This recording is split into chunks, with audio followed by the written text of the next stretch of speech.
ஜப்பானில் உள்ள ஒரு புத்த விகாரை. அங்கே ஒரு வயசான பௌத்த குரு தங்கியிருக்கிறார். ஒரு நாள் ராத்திரி கடுமையான குளிர்.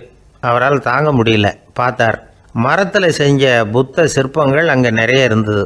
அதில் ஒன்றை எடுத்து அதுக்கு தீ மூட்டி அந்த நெருப்பில் குளிர் காஞ்சிக்கிட்டு இருக்கிறார். மர சிற்பம் தீ வச்சதும் படபடன்னு வெடிக்க ஆரம்பிச்சுட்டுது. அந்த சத்தத்தை கேட்டதும் அந்த புத்த விகாரையின் குருக்கள் வெளியில் ஓடி வந்தார். இவர் ஆனந்தமாக குளிர் காஞ்சிக்கிட்டு இருக்கிறார். அவரால் பொறுத்துக்க முடியல. தெருவில் தெரிஞ்சுக்கிட்டு இருந்த அந்த பெரியவரை இங்கே தங்க அனுமதித்ததே அவர் தான். இவர் இப்படி பண்ணுறாருன்னு நினச்சிக்கிட்டே அவரை கோபமாக பார்த்தார். ஏன் இப்படி கோபமாக பார்க்குறீங்க, இப்படி வந்து உட்காருங்க அப்படிங்கிறாரு இவர். அவருக்கு இன்னமும் கோபம் வந்துட்டுது. எங்கள் கடவுளை வந்து எரிச்சுட்டிங்களே அப்படின்னு சத்தம் போட்டாராம். அப்படியா அப்படின்னு கேட்டுக்கிட்டே அந்த சாம்பலை கிளறினார் இவர். என்ன செய்கிறீங்கன்னு கேட்டிருக்காரு அவர். நான் எலும்புகளை தேடுறேன்னாராம். நீங்கள் ஒரு பைத்தியம், இது ஒரு மர சிற்பம், இதில் எலும்புகள் கிடையாது அப்படின்னாராம். அவருக்கு கோபம் வந்துட்டுது. உடனே வெளியில் போங்கன்னு கத்தியிருக்கார். வெளியில் தள்ளி கதவையும் சாத்தி விட்டாராம். மறுநாள் காலையில் கதவை திறந்து பார்த்தா அந்த வயசான பெரியவர் ஒரு மைல்கல் மேலே சில காட்டு பூக்களை வச்சு புத்தம் சரணம் கச்சாமின்னு சொல்லிக்கிட்டே இருக்கிறார். இவருக்கு சந்தேகமாக போட்டுது. கிட்ட போனார். என்ன செஞ்சுக்கிட்டு இருக்கீங்கன்னு கேட்டார். இது என்னுடைய காலை நேர பிரார்த்தனைனாராம். நிஜமாகவே நீங்கள் ஒரு பைத்தியமாக தான் இருக்கணும், ஏன்னா அது ஒரு மைல்கல் அப்படின்னாராம். இப்போ அந்த பெரியவர் சொன்னாராம், நீங்கள் ஒரு மரத்தை புத்தராக நினைக்கும் பொழுது நான் ஏன் ஒரு மைல்கல்ல புத்தராக நினைக்கக்கூடாது? நான் வந்து புத்தரை எரிக்கலாம், ஏன்னா அவரை நான் நேசிக்கிறேன். அந்த சிற்பம் வந்து மரத்தால் ஆனதுங்கிறது எனக்கு தெரியும். நான் ஒரு மைல்கல்லை தொழலாம், ஏன்னா அது எனது பூக்களை தாங்குது. நான் இந்த மைல்கல்லுக்குள்ளே மறைஞ்சிருக்கிற புத்தரை பார்க்குறேன். யாராவது ஒரு சிற்பி இதை சிலையாக்கினாதான் நீங்கள் புத்தரை பார்க்க முடியும். அன்னைக்கு ரொம்ப குளிராக இருந்தது. நான் எனக்குள்ளே இருக்கிற புத்தரையும் பாதுகாக்கணும். உள்ளே இருக்கிற புத்தரை காப்பாற்றுறதுக்காக வெளியில் உள்ள புத்தரை எரிக்கலாம், அதில் ஒன்றும் தப்பு இல்லை.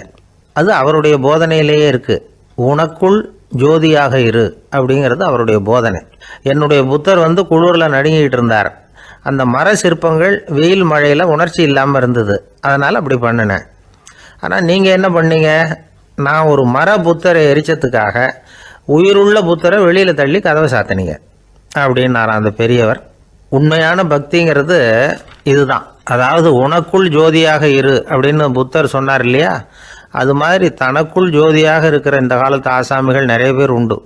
எப்பவும் போதையிலேயே இருக்கிறவங்க.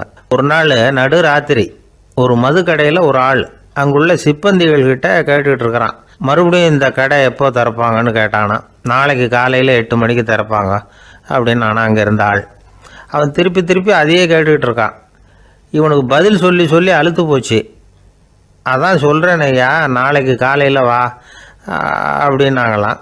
அதுக்கு இவன், நான் வர்றதுக்காக கேட்கலையா, நேற்றுக்கு வந்தவன் உள்ளேயே மாட்டிக்கிட்டேன், வெளியில் போகிறதுக்காக கேட்டேன் அப்படின்னானான்.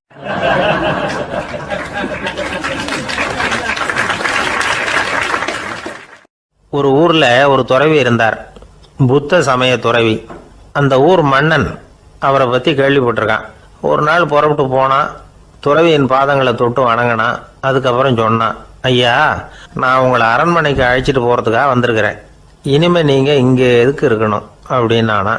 அவன் மனசுக்குள்ளே என்ன நினைப்புன்னா, இவர் எங்கே வர போகிறாரு, நான் ரொம்ப எளிமையானவன், எனக்கு எதுக்கு அரண்மனை வாசம்னு சொல்லி விடுவார் அப்படின்னு நினச்சிருக்கான். ஆனால் அந்த துறவி என்ன பண்ணார் தெரியுமா? அப்படியா, சரி போகலாம், வா, போய் உன் ரதத்தை கொண்டுட்டு வா, அரண்மனைக்கு போகும்பொழுது அதுக்கு தகுந்த மாதிரி ஆடம்பரமாக போகணும் அப்படின்னு விட்டாரான். துறவி இப்படி சொன்னதும் அந்த மன்னனுக்கு மனசுக்குள்ளே சந்தேகம் வந்துட்டுது. இவர் உண்மையிலேயே துறவி தானா, ஏமாத்து பேர் வழி மாதிரி தெரியுதே அப்படின்னு நினச்சிருக்கான். இருந்தாலும் இனிமேல் என்ன பண்ணுறது, சொல்லியாச்சு. ரதத்தை கொண்டுகிட்டு வந்தான். துறவி ஏறி உட்காந்தார். பக்கத்தில் ராஜா. அவர் ரொம்ப உற்சாகமாக வரார். இவன் ரொம்ப சோர்ந்து போய் வரான். துறவி மரத்தடியிலேயே வாழ்ந்து பழக்கப்பட்டவர். அரண்மனையில் எளிமையாக ஒரு இடத்துல உட்காந்துக்குவார் அப்படின்னு நினச்சான். ஆனால் அப்படி இல்லை. அரண்மனைக்கு வந்த உடனே அந்த துறவி அதை கொண்டுட்டு வா, இதை கொண்டுட்டு வான்னு சொல்லி உத்தரவு போட ஆரம்பிச்சுட்டார். அரண்மனையில் இருந்தால் அரசனை மாதிரி இருக்கணும் அப்படிங்கிறார். ராத்திரி பூரா சௌகரியமாக தூங்கினார். பகலில் அரண்மனை தோட்டத்தில் உலாவ வேண்டியது, நீச்சல் குளத்தில் குளிக்க வேண்டியது, இப்படியே பொழுது போக்கிட்டு இருக்கிறார். அந்த அரண்மனையில் துறவி வந்து மகிழ்ச்சியாக இருக்கிறார். மன்னனால் அப்படி இருக்க முடியல. அவருக்கு எந்த கவலையும் இல்லை, இவனுக்கு அரசாங்க கவலைகள். துறவி அப்படி இருக்கிறத இவனால் தாங்கிக்க முடியல. ஒரு நாள் அவர்கிட்டயே போய், நான் உங்ககிட்ட கொஞ்சம் பேசணும் நானா. துறவி பார்த்தார். நான் இந்த அரண்மனைக்கு வரும்பொழுதே நீ என்னமோ என்கிட்ட கேட்கணும்னு நினைச்ச. ஏன் கால தாமதம்? நீ அனாவசியமாக உன்னையே தொந்தரவு பண்ணிகிட்டு இருக்கிற. நீ கவலையாக இருக்கேங்கிறது எனக்கு புரியுது. நான் மரத்தடியில் இருந்தப்போ கூட என்னை அடிக்கடி வந்து சந்திச்சுக்கிட்டு இருப்பேன். ஏதாவது விளக்கம் கேட்கறது உண்டு.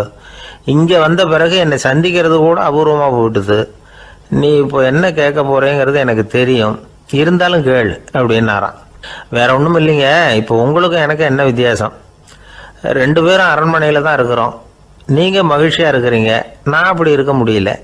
இவ்வளவுக்கும் நீங்கள் முன்னாடி இருந்தது மாதிரி இல்லை. தினமும் தங்கத்தேர் கேட்குறீங்க, உயர்தரமான ஆடைகள் அணிகிறீங்க, சுவையான சாப்பாடு. இப்படி இருக்கிறப்போ உங்களுக்கும் எனக்கு என்ன வித்தியாசம்? இதுதான் மன்னனுடைய கேள்வி. இதுக்கு பதில் சொல்கிறேன், என் கூட புறப்பட்டு வா, இந்த நகரத்துக்கு வெளியில் போவோம் அப்படின்னு சொல்லி அரசனை கூப்பிட்டுக்கிட்டு ஊர் எல்லைக்கு வந்து சேர்ந்தார் துறவி. அங்கே போய் சொன்னார், இதை பாருப்பா, இந்த இடத்த தான் தேடிக்கிட்டு இருந்தேன். இனிமேல் நான் வந்து திரும்பி வரப்போகிறதில்ல. நீ என்னோட வர்றியா திரும்பி போறியா அப்படின்னார். நான் எப்படிங்க உங்கள் கூட வர முடியும்? என்னுடைய நாடு, என்னுடைய சொத்துக்கள், மனைவி, மக்கள் எல்லாத்தையும் விட்டுட்டு எப்படிங்க வர்றதுன்னா. இப்போ அந்த துறவி சொன்னார், இப்போ வித்தியாசத்தை தெரிஞ்சுக்கிட்டியா? நான் அரண்மனையில் இருந்தேன், எல்லா வித பொருள்களும் உடையவனாக இருந்தேன். ஆனால் எதையும் சொந்தம் கொண்டாடுறவனாக இருக்கல. ஆனால் நீ அப்படி இல்லை, எல்லாத்தையும் சொந்தம் கொண்டாடிக்கிட்டு இருக்கிற. இதுதான் நமக்குள்ள வித்தியாசம் அப்படின்னு சொன்னார். அரண்மனை ஆடைகளை அப்படியே கலைஞர் அரசங்கிட்ட கொடுத்தார். உன்னுடைய ஆடைகளை நீயே வச்சுக்கோன்னார். அவர் பாட்டுக்கு நடந்து போனார், திரும்பியே பார்க்கல. அரசனுக்கு அப்போதான் தன்னுடைய அறியாமை விளங்குச்சான். இதிலிருந்து நாம் புரிஞ்சிக்க வேண்டியது என்னன்னா, இந்த உலகத்தில் எத்தனையோ பொருள்கள், அதையெல்லாம் முறையாக பயன்படுத்தினா மகிழ்ச்சி. அதை விட்டுட்டு அதுக்கெல்லாம் சொந்தம் கொண்டாட ஆரம்பித்தா கவலை. நம்ம ஆட்கள் வந்து சொந்தம் கொண்டாடுற விதமே தனி. ஒரு ஆள் இன்னொருத்தங்கிட்ட ஒரு கொடை கடன் வாங்கியிருந்தான், திருப்பி கொடுக்கல. கொடையை கொடுத்தவன் கேட்டான், என்கிட்ட கடன் வாங்கினிய கொடை, அதை கொஞ்சம் திருப்பி தர்றியான்னா. அது உனக்கு இப்போ அவசரமாக தேவைப்படுதா அப்படின்னு கேட்டான் இவன். எனக்கு தேவைப்படலை, அந்த கொடையை நான் யாருக்கிட்ட வாங்கியிருந்தேனோ அவனுக்கு இப்போ அது அவசரமாக தேவைப்படுது அப்படின்னு அந்த ஆள்.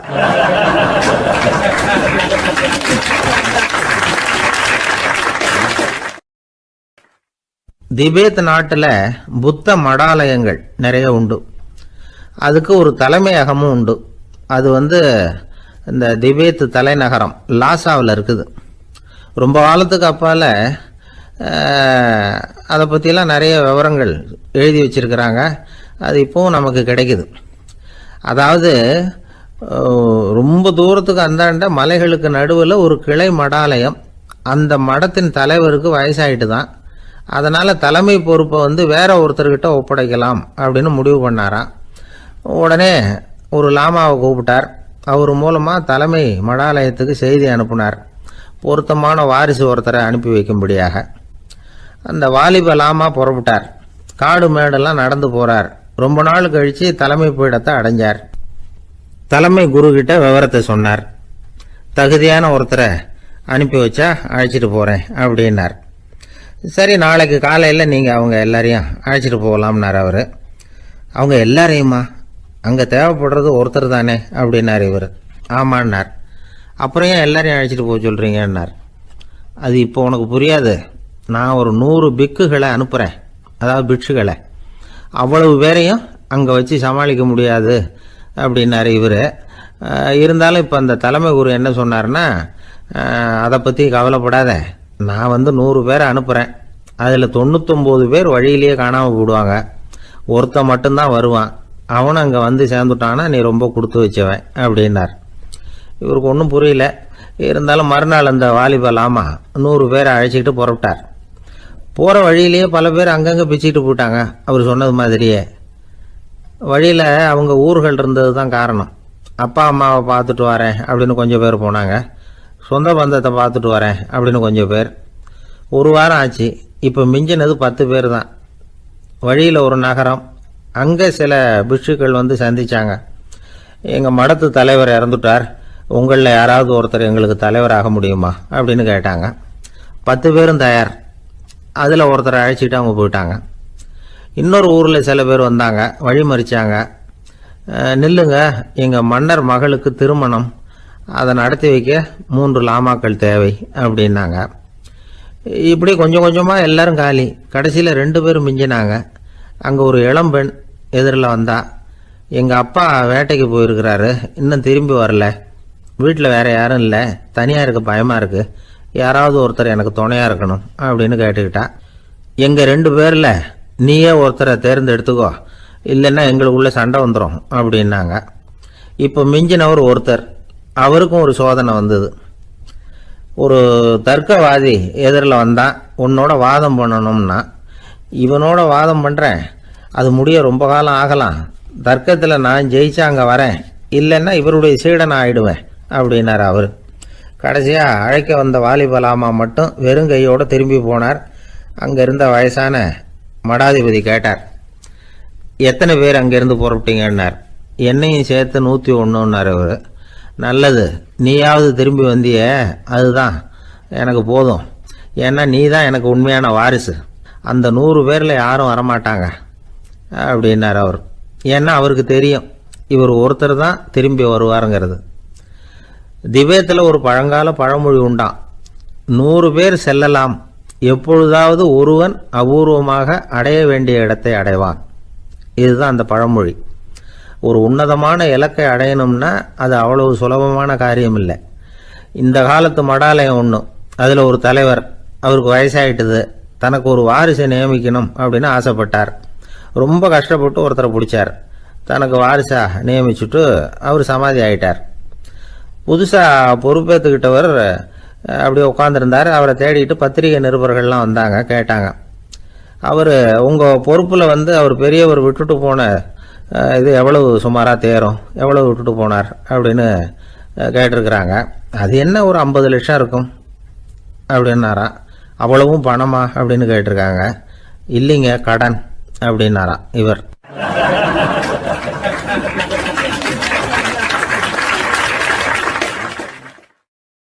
ஒரு ஜென் துறவி, அவருக்கு ரொம்ப வயசாயிட்டுது, கடைசி காலம். நண்பர்களெல்லாம் கூப்பிட்டார். நண்பர்களே, நான் வித்தியாசமான முறையில் சாகணும்னு ஆசைப்படுறேன், அதுக்கு ஏதாவது யோசனை சொல்லுங்களேன் அப்படின்னு கேட்டாராம். நண்பர்கள் சிரித்தாங்க. என்ன பேச்சு பேசுகிறீங்க, சாவறதுங்கிறது என்ன விளையாட்டு கத்தனமான காரியமா அப்படின்னு கேட்டிருக்காங்க. அந்த துறவி கொஞ்ச நேரம் யோசனை பண்ணார். அப்புறம் கேட்டாராம், இது வரைக்கும் யாராவது நடந்துக்கிட்டே இறந்துருக்குறாங்களா அப்படின்னாராம். எல்லாரும் இல்லைன்னாங்களாம். ஒருத்தர் மட்டும் சொல்லியிருக்கார், அப்படியும் ஒருத்தர் இறந்துருக்கிறதாக ஒரு கதையில் படிச்சிருக்கிறேன், ஒரு ஞானியால் தான் அப்படியெல்லாம் செய்ய முடியும் அப்படின்னு அவர் சொன்னாராம். சரி, அப்படின்னா அந்த முறை நமக்கு வேணாம், நின்றுக்கிட்டே யாராவது உயிரை விட்டுருக்காங்களா அப்படின்னு விசாரிச்சாராம்.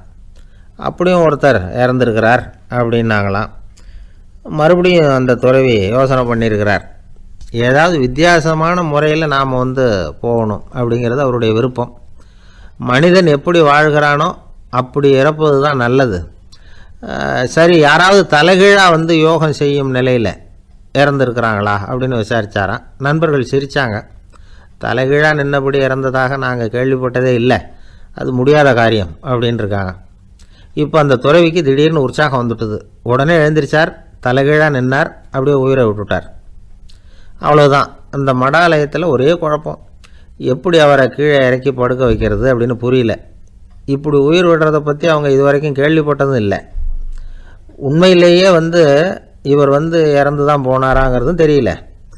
சோதித்து பார்த்தாங்க, இதய துடிப்பு, நாடி துடிப்பு எல்லாம் நின்று போயிருந்தது. இவர் எப்போவும் இப்படி தான், என்ன பண்ணுறது இப்போது அப்படின்னு சொல்லி எல்லாரும் குழம்பிக்கிட்டு இருக்கிற சமயத்தில் ஒரு பெரியவர் யோசனை சொன்னார். இந்த துறவியோட மூத்த சகோதரி பக்கத்து மடாலயத்தில் இருக்கிறாங்க, அவங்கள இங்கே அழைச்சிட்டு வந்தால் ஏதாவது வழி கிடைக்கும் அப்படின்னார். அந்த அம்மாவுக்கு 90 வயசு. அழைச்சிட்டு வந்தாங்க. ஒரு குச்சியை ஊன்றிக்கிட்டு அப்படியே மெதுவாக நடந்து வந்தாங்க. தம்பி, தலைகீழாக நின்று உயிர் விட்டு இறக்கிறத பார்த்தாங்க. தம்பின்னு கூப்பிட்டு பார்த்தாங்க, ஒன்றும் காணும். உடனே என்ன பண்ணாங்க, தன்னுடைய கைத்தடியால் தம்பியோட உடலை ஒரு தட்டு தட்டினாங்க. ஏப்பா சாகிறப்பவும் உன்னுடைய குறும்புத்தனத்தை விடலையா? இப்படியாடா சாகிறது? ஒழுங்காக செத்து தொலை அப்படின்னாங்களாம். அவ்வளவுதான். உடனே அந்த துறவி திரும்பி நேராக நின்னார். அக்கா கோவப்படாத, நான் ஒழுங்காக சாகிறேன், எப்படி செத்தா என்ன, எல்லாம் எனக்கு ஒன்று தான் அப்படின்னு சொல்லிவிட்டு அப்படியே தரையில் படுத்து உயிரை விட்டாராம். அதுக்கப்புறம் அந்த அம்மா கோலை கையில் எடுத்துக்கிட்டு அப்படியே திரும்பி கூட பார்க்காம அவங்க பாட்டுக்கு போயிட்டாங்களாம். மரணத்தை ஒரு விளையாட்டாக ஆக்கிய அந்த துறவிக்கு வாழ்க்கையே ஒரு விளையாட்டாக தான் இருந்திருக்குது. எந்த நோக்கமும் இல்லாமல் செயல்படுறதுன்னா என்னங்கிறதும் அவருக்கு தெரிஞ்சிருக்குது. பயனை எதிர்பார்க்காமல் பணி செய்து வாழ்ந்து மறைந்த மகான் அவர். தம்முடைய தொழிலை விளையாட்டு போல் செய்ய தெரிஞ்சவருக்கு வாழ்க்கையே ஒரு விளையாட்டாக மாறிடும். எல்லாமே விளையாட்டாகி விடுகிற போது மரணமும் விளையாட்டாகிவிடும் அப்படிங்கிறது தான் அந்த தத்துவம். ஆனால் அதுக்கு முன்னாடி உங்களுக்குள்ளே இருக்கிற உண்மையான நடிகனை நீங்கள் அடையாளம் கண்டுபிடிக்கணும். நீங்கள் நடிக்க வேண்டியதே இல்லை, நீங்கள் ஏற்கனவே நடிச்சுக்கிட்டு தான் இருக்கிறீங்க. நீங்கள் இந்த உண்மையை தெரிஞ்சுக்கணும், அவ்வளவுதான். இதுதான் ஞானிகளுடைய கருத்து. வாழ்க்கையை சரியாக புரிஞ்சுக்கிட்டால் எல்லாமே நடிப்புங்கிறது புரியும். கல்யாண பத்திரிக்கை அனுப்பியிருந்தேனே, ஏன்டா வரலன்னு கேட்டான் ஒருத்தன். வந்திருந்தேனே அப்படின்னானா இவன். டேய் ஏன்டா போய் சொல்கிற, நான் பத்திரிக்கையே உனக்கு அனுப்பலையே அப்படின்ட்டுருக்கான் அவன். அதுக்கு இவன் சொன்னானா, பத்திரிக்கை அனுப்புனேன்னு நீ போய் சொல்கிறப்போ கல்யாணத்துக்கு வந்தேன்னு நான் போய் சொல்லக்கூடாதா அப்படின்னானா.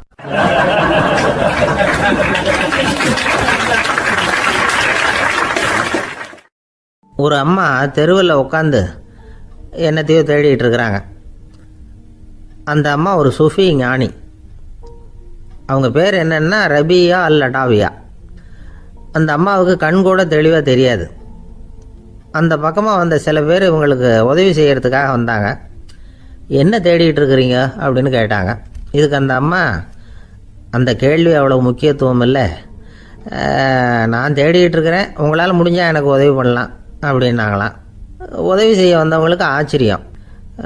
எதை தேடுறோங்கிறது தெரியாமல் இப்படி ஏன் நேரத்தை செலவழிக்கிறீங்க, நாங்கள் எப்படி உங்களுக்கு உதவ முடியும், எங்களுக்கு ஒன்றும் புரியலையே அப்படின்ட்டுருக்காங்க.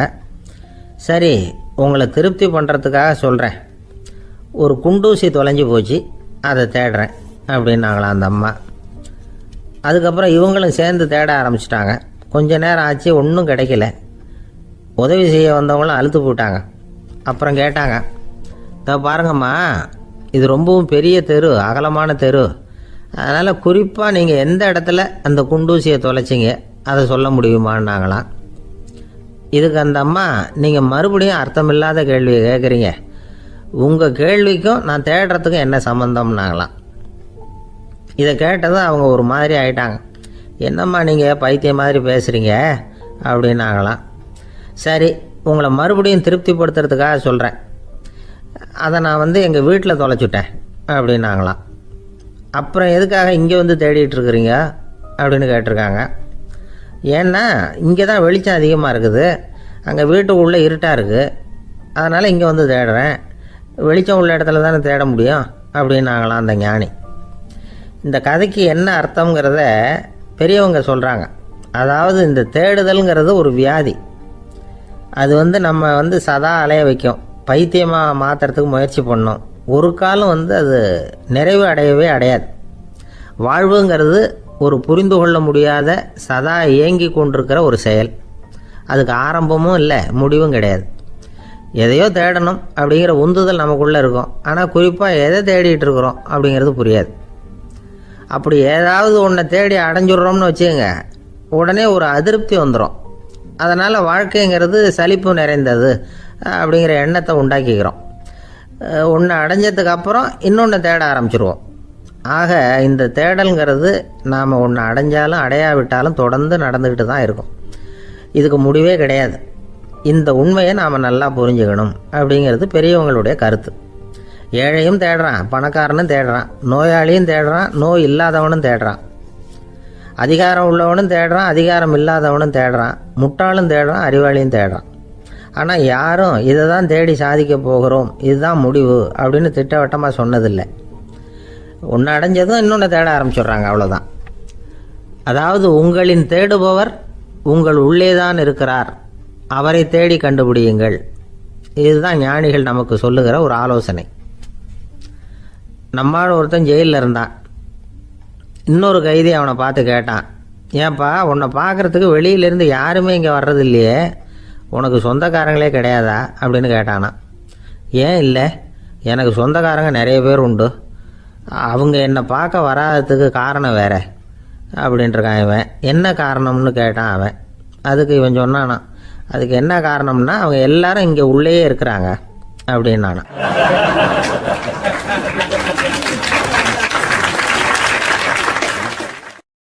ஒரு ஊரில் ஒரு குரு இருந்தார், ஜென் குரு.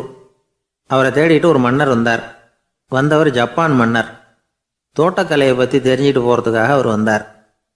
எப்படி தோட்டம் அமைக்கிறது அப்படிங்கிறத பற்றி அந்த குரு விவரமாக சொல்லி கொடுத்தாரு. ஒரு நாள் 2 நாள் இல்லை, 3 வருஷம் கற்றுக் கொடுத்தார். அதுக்கப்புறம் சொன்னார், நான் கற்றுக் கொடுத்துட்டேன், இனிமேல் நீங்கள் போகலாம், போய் தோட்டம் அமைக்கலாம், அதுதான் உங்களுக்கு பரிசை. தோட்டம் அமைச்ச பிறகு சொல்லி அனுப்புங்க, நான் வந்து பார்க்குறேன். நீங்கள் இங்கே என்னவெல்லாம் கற்றுக்கிட்டீங்களோ அதையெல்லாம் அங்கே செயல்முறையில் செஞ்சு காட்டுங்க அப்படின்னு சொல்லி அனுப்பி வச்சார். மன்னர் போனார். அரண்மனைக்கு பக்கத்திலே ஒரு பெரிய தோட்டத்தை உண்டு பண்ணினார். அழகான மரங்களையும் செடிகளையும் உருவாக்கினார். கிட்டத்தட்ட 1000 தோட்டக்காரர்களை பயன்படுத்தி 3 வருஷங்கள் முயற்சி பண்ணி அந்த அழகான தோட்டத்தை உருவாக்கினார். குருக்கிட்ட இருந்து செய்தி வந்தது, நாளைக்கு வந்து தோட்டத்தை பார்க்குறேன் அப்படின்னு. மன்னர் உடனே சுறுசுறுப்பாயிட்டார். முதல் நாளே தோட்டத்தை சுத்தப்படுத்தினார். ராத்திரி பூரா யாரும் தூங்கலை. எல்லாருக்கும் தோட்டத்தை ஒழுங்குபடுத்துகிற வேலை. அது அந்தந்த இடத்துல ஒழுங்காக இருக்குதா அப்படின்னு சரி பார்த்தாங்க. ஒரு தவறும் இல்லாத வகையில் அதை ஒழுங்குபடுத்தினாங்க. மறுநாள் குரு வந்தார், தோட்டத்தை பார்த்தார். அவருக்கு கோபம் வந்துட்டுது. மன்னருக்கு ஆச்சரியம், எப்பவும் சிரிச்சுக்கிட்டே இருக்கிறவர் இப்போ இப்படி இருக்கிறாரே அப்படின்னு. மெதுவாக குருக்கிட்ட போய் எல்லாம் சரியாக தானே இருக்குது அப்படின்னார். எல்லாம் சரிதான், ஆனாலும் எங்கே அந்த பொன்னிற காற்று அப்படின்னார். உதிர்ந்த இலைகள், பொன் மஞ்சள் நிற இலைகள் காற்றில் அப்படி புரண்டு ஓடுவதை நான் பார்க்க முடியவில்லையே அப்படின்னாராம். அது இல்லாமல் இந்த தோட்டம் உயிரோட்டம் உள்ளதாக இருக்காது, இதில் பாடல் இல்லை, ஆடல் இல்லை, அதெல்லாம் இல்லாமல் இந்த தோட்டம் ரொம்பவும் செயற்கையாக தெரியுதேன்னாராம். மன்னர் இப்போ தான் யோசனை பண்ணார். கீழே கிடந்த காஞ்சி போன இலைகள் மட்டும் இல்லை, மரத்தில் இருந்த காஞ்சி போன இலைகளையும் அப்புறப்படுத்தி சுத்தமாக வச்சிருக்கிறார். இறப்பும் வாழ்க்கையினுடைய ஒரு பகுதி தான். மரணம்ங்கிறது வாழ்க்கைக்கு எதிரானது அல்ல, அதை நிரப்பும் ஒரு பகுதி தான் அது. மரணம் இல்லையில் வாழ்க்கையே இல்லை அப்படிங்கிறது பெரியவங்க கருத்து. இப்போ அந்த தோட்டம் அழகாக தான் இருக்குது, இருந்தாலும் அது ஒரு ஓவியம் மாதிரி உயிர் இல்லாமல் இருக்கு. குரு ஒரு வாளியை கையில் எடுத்துக்கிட்டார். தோட்டத்தை விட்டு வெளியில் போனார். ஏற்கனவே வீசி எறிந்த அந்த சருகுகளை எல்லாம் அள்ளி கொண்டுகிட்டு வந்தார். உள்ள எல்லா இடங்கள்லையும் அதை வீசினார். உடனே காற்று அந்த காய்ந்த சருகுகளையும் பழுத்த இலைகளையும் அசைக்க ஆரம்பிச்சுட்டுது. இப்போ அங்கே சலசல சத்தம், சங்கீதம், இலைகளின் நடனம், ஓவியம் மாதிரி இருந்த அந்த தோட்டத்துக்கு இப்போ உயிர் வந்துட்டுது.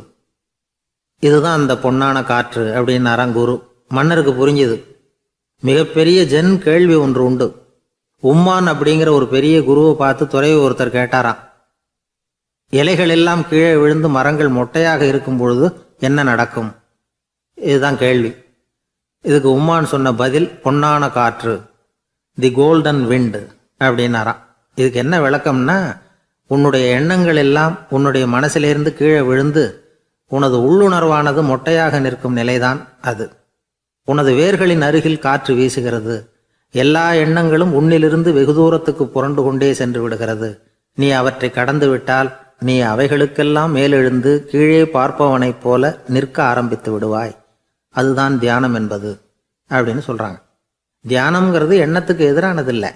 தியானம்ங்கிறது எண்ணங்களை கடந்து செல்வது தான். அதுக்கப்புறம் நாம் பொன்னிற காற்றில் ஆட ஆரம்பிச்சிருவோம். இதுதான் பெரியவர்கள் சொல்றது. என்கிட்ட ஒருத்தர் தோட்டம் அமைக்கணும்னு யோசனை கேட்டு வந்தார்.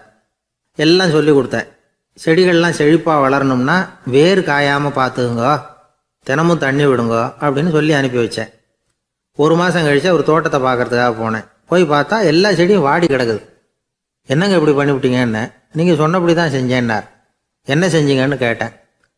வேர் காயாமல் பார்த்துக்க சொன்னீங்க, தினமும் ஒரு தடவை எல்லா செடியையும் ஒவ்வொன்றா பிடுங்கி பார்த்து வேர் காயாமல் இருக்கா அப்படின்னு பார்த்துட்டு அதுக்கப்புறம் தண்ணி பாய்ச்சனே, அவ்வளவுதான் அப்படின்னார்.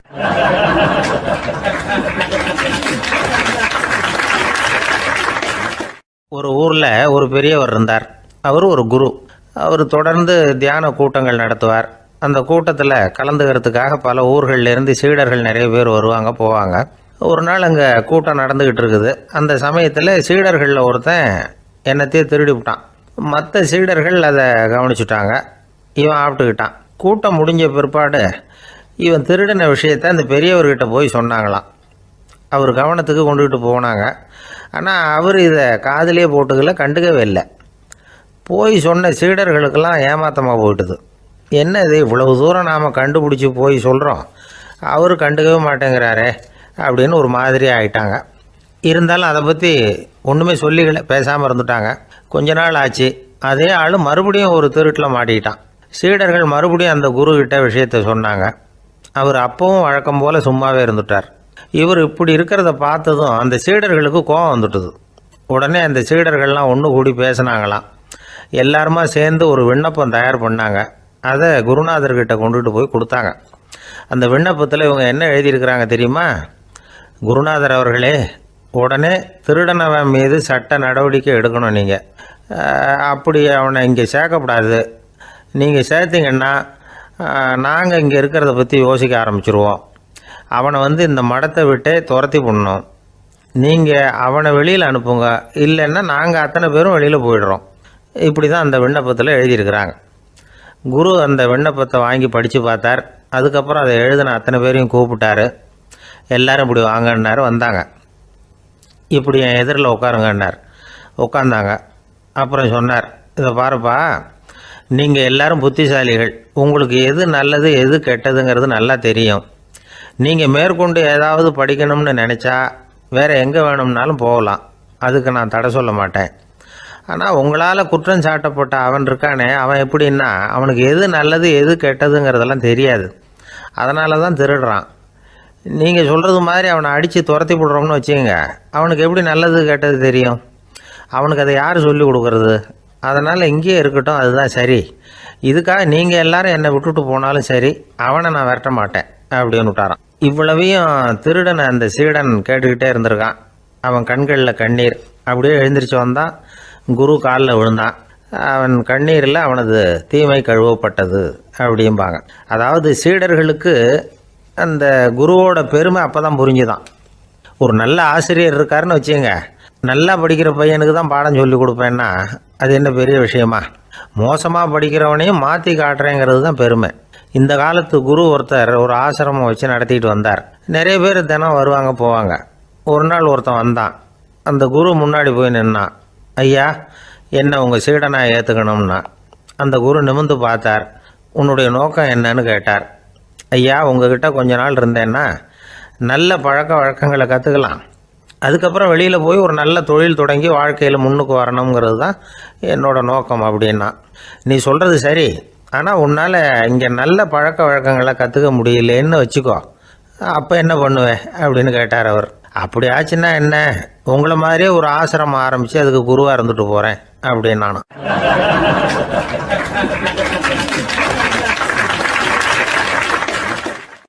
ஒரு சீன தேசத்து அரசர் இருந்தார்.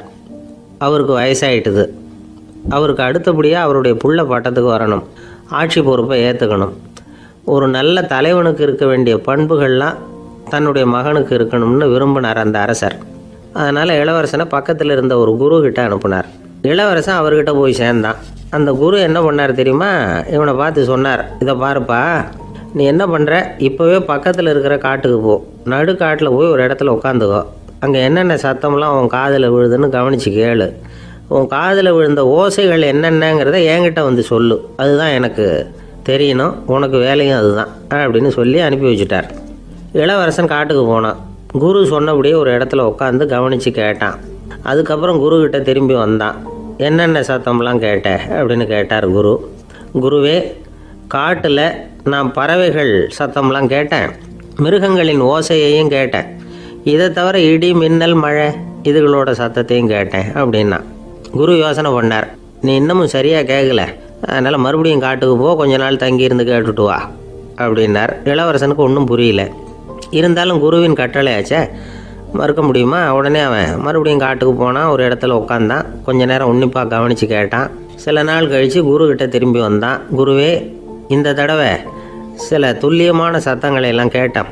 தேனீ பறக்கிற சத்தம், நீரோடையின் மெல்லிய ஓசை, இதெல்லாம் கேட்டேன்னா.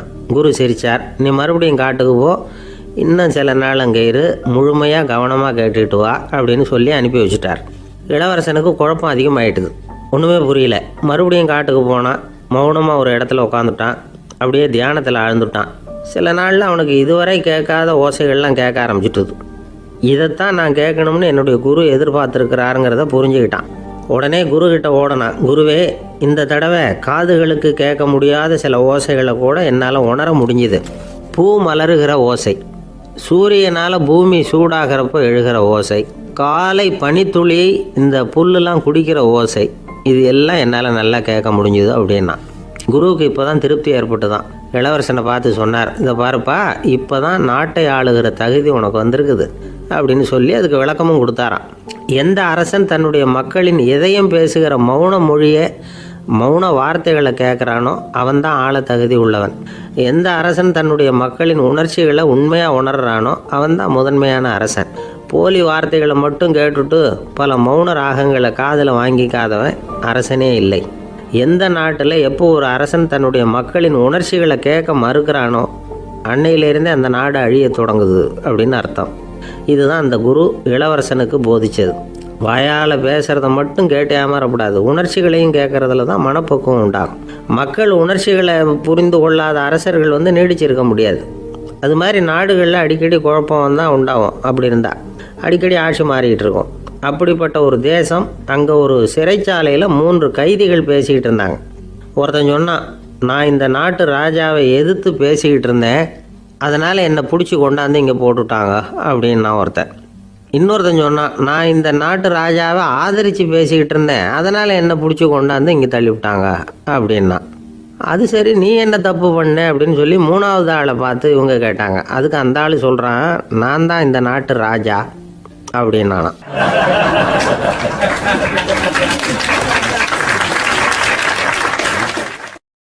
பிரம்மத்தை அறிந்தவன் பிரம்மமாகிறான் அப்படின்னு ஒரு பெரியவர் பேசினார் ஒரு கோவிலில்.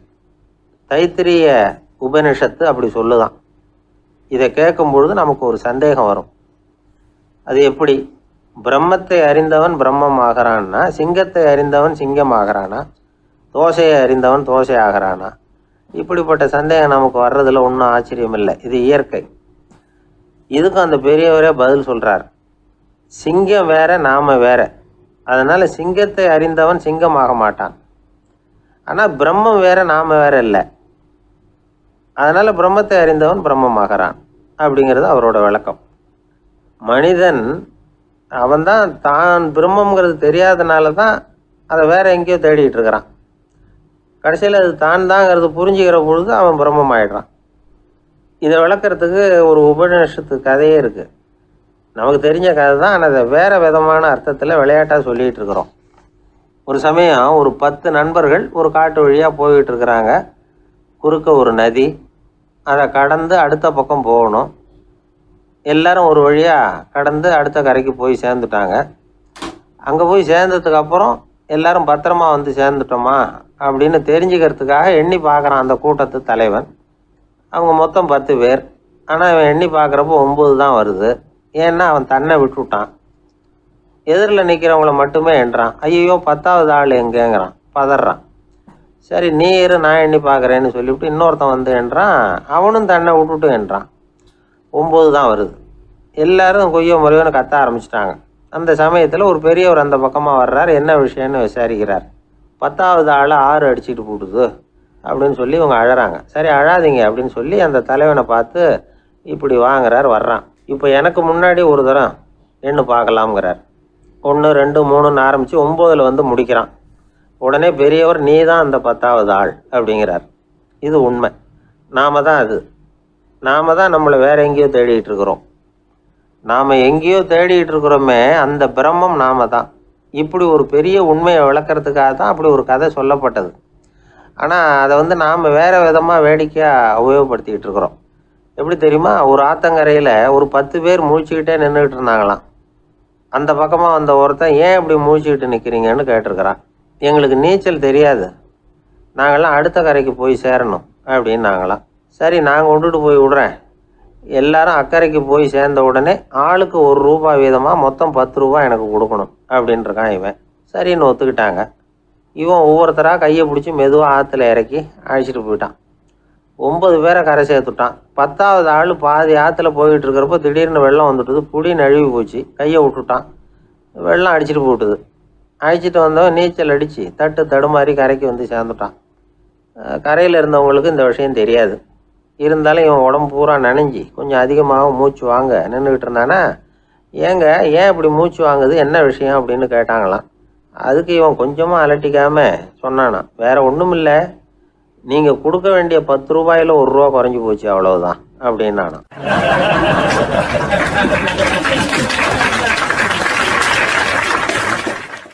கிபி 1078 வருஷம் மார்ச் மாதம் 19ஆம் தேதி திங்கட்கிழமை அதிகாலை நேரம் ஒரு குழந்தை பிறந்தது. எங்க தெரியுமா? காஸ்பியன் கடலுக்கு தெற்கே பாரசீக மொழி வழங்கிய தபரிஸ்தான் மாநிலத்துல ஜீலான்கிற புனித நகர், அதோட புறநகர் பகுதியில் உள்ள நீப்புங்கிற ஊர்ல தான் அந்த குழந்தை பிறந்தது. அந்த இடம் இப்போ ரஷ்யாவில் இருக்கு. அந்த குழந்தை யாருன்னு நினைக்கிறீங்க? அதுதான் முஹித்தீன் பெருமான், ஆன்மீக சாதனைகள் புரிந்த மகான் முஹித்தீன் ஆண்டகை. தன்னுடைய 18வது வயசுல உயர்கல்விக்காக ஜீலான் நகரத்தை விட்டு பகுதாத் நகரத்துக்கு புறப்பட்டு போறார். இளம் பிராயம் தானே, அதனால துணைக்கு ஒரு வர்த்தக கூட்டத்தோட சேர்ந்து போயிட்டு இருக்கிறார். ரொம்ப தூரம் போகணும். ஒவ்வொரு இடமா தங்கி தங்கி போயிட்டு இருக்கிறாங்க. ஒரு இடத்துல ஒரு கொள்ளை கூட்டம் பயங்கரமான ஆயுதங்களோட அவங்கள வழிமறிச்சுட்டுது. அந்த வர்த்தக கூட்டம் வச்சிருந்த பொருள்களை எல்லாம் அவங்க பறிச்சு விடுறாங்க. இவங்களும் பயந்துகிட்டு இருந்தது எல்லாத்தையும் அவங்க கிட்ட கொடுத்துடுறாங்க. முஹித்தீன் ஆண்டகை மட்டும் இதையெல்லாம் பார்த்துக்கிட்டு தனியா ஒதுங்கி நிற்கிறார். ஒரு 18 வயசு பையன் மட்டும் இப்படி தனியா அநாத சிறுவன் மாதிரி நின்றுட்டு இருக்கிறத அந்த கொள்ளை கூட்டத்தில் இருந்த ஒருத்தன் பார்க்கறான். கிட்ட நெருங்கி வர்றான். அலட்சியமாகவும் கிண்டலாகவும் உங்ககிட்ட ஏதாவது இருக்குதா அப்படின்னு கேட்கறான். இவங்கிட்ட என்ன இருக்க போகுது அப்படிங்கிற நம்பிக்கையில அவன் அப்படி கேட்கறான். உடனே இவரு, ஓ இருக்குதே, என்கிட்ட 40 தீனார் இருக்கு அப்படிங்கிறார். இப்படி சொல்லியும் அந்த கொள்ளைக்காரனுக்கு நம்பிக்கை வரல. என்னிடம் விளையாடாத, பொய் சொல்லாத, உண்மையை சொல்லு அப்படிங்கிறான் அவன். உண்மையைத்தான் சொல்றேன், என்கிட்ட 40 தீனார் இருக்கு அப்படிங்கிறார் இவர். எங்க வச்சிருக்கிற அப்படின்னு கேக்குறான். சட்டையின் விழாப்புறத்துல உள்ள பகுதியில அதை வச்சு தச்சிருக்கிறாங்க அப்படின்னு உண்மையை சொல்றார். உடனே கொள்ளை கூட்ட தலைவன் அதை கத்தியால கீறிப்பார் அப்படின்னு உத்தரவு போடுறான். அந்த சட்டையை கிழிக்கிறாங்க. உள்ள இருந்து 40 பொற்காசுகளும் பொல பொலன்னு கீழே கொட்டுச்சு. அதை பார்த்த உடனே அந்த கொள்ளை கூட்ட தலைவன் மலைச்சு போய் நின்னுட்டான். காசை பார்த்துட்டு அவன் மலைச்சு போல, பொய் பேசாத அந்த பையனோட நேர்மையை பார்த்துட்டு அவன் அப்படி நின்னான். மெதுவா அந்த பையன் கிட்ட வந்தான். ஏன்பா, நீ என்ன பணக்கார குடும்பமா அப்படின்னு கேட்டான். அப்படிலாம் இல்ல, எனக்கு அப்பா இல்ல, அம்மா மட்டும்தான் உண்டு. எங்க அப்பா எனக்குன்னு விட்டு போன சொத்தே இந்த 40 தீனார் தான் அப்படின்னாரு இவர். அப்படி இருந்துமா உண்மை பேசணும்னு ஆசைப்பட்டேன். என்கிட்ட ஒண்ணும் இல்லைன்னு ஒரு வார்த்தை சொன்ன உன்னை விட்டுருப்போமே அப்படின்னா அவன். அப்படி இல்லைங்க, நான் இறைவன் திருநாமத்தை அறியக்கூடிய கல்வி ஞானத்துக்காக இப்ப போயிட்டு இருக்கிறேன். இறைவன் திருநாமத்தை உச்சரிக்க வேண்டிய நாவால பொய் பேசக்கூடாதுன்னு எங்க அம்மா சொல்லியிருக்கிறாங்க. அதனால நான் எப்பவுமே பொய் சொல்ல மாட்டேன் அப்படின்னு என்னுடைய தாய்க்கு வாக்கு கொடுத்திருக்கிறேன் அப்படின்னார் அவர். முஹித்தீன் பெருமான் வார்த்தைகளை கேட்ட அந்த கொள்ளையர்கள் மனம் திருந்தி நல்லவங்களா ஆயிடுறாங்க. அந்த கொள்ளையர் தலைவன் பிற்காலத்துல ஒரு பெரிய மகான் ஆயிடுறார். பெரியவர்கள் வாழ்க்கையில நடக்கிற இது மாதிரி சம்பவங்கள் தான் நாம நல்ல விதமா வாழறதுக்கு துணையா இருக்கும். அந்த காலத்துல கொள்ளையர்களே பெரியவங்க செயலை பார்த்து மனம் திருந்தி இருக்கிறாங்க. இந்த காலத்துல யார் இப்படி இருக்கிறா? இந்த காலத்துல மகான் ஒருத்தரை பார்த்தேன், எனக்கு வேண்டியப்பட்ட மகான். ஏங்க நீங்களும் மகான் ஆகிறதுக்கு முன்னாடி கொள்ளை அடிச்சுட்டு இருந்தீங்களா அப்படின்னு கேட்டேன். அவர் மெதுவா கண்ணை திறந்து என்ன நிமிர்ந்து பார்த்தார். அப்படி இல்லப்பா, நான் கொள்ளை அடிக்கிறதுக்காகத்தான் மகானாவே ஆகி இருக்கிறேன் அப்படின்னு சொல்லிவிட்டு மறுபடியும் கண்ணை மூடிட்டார்.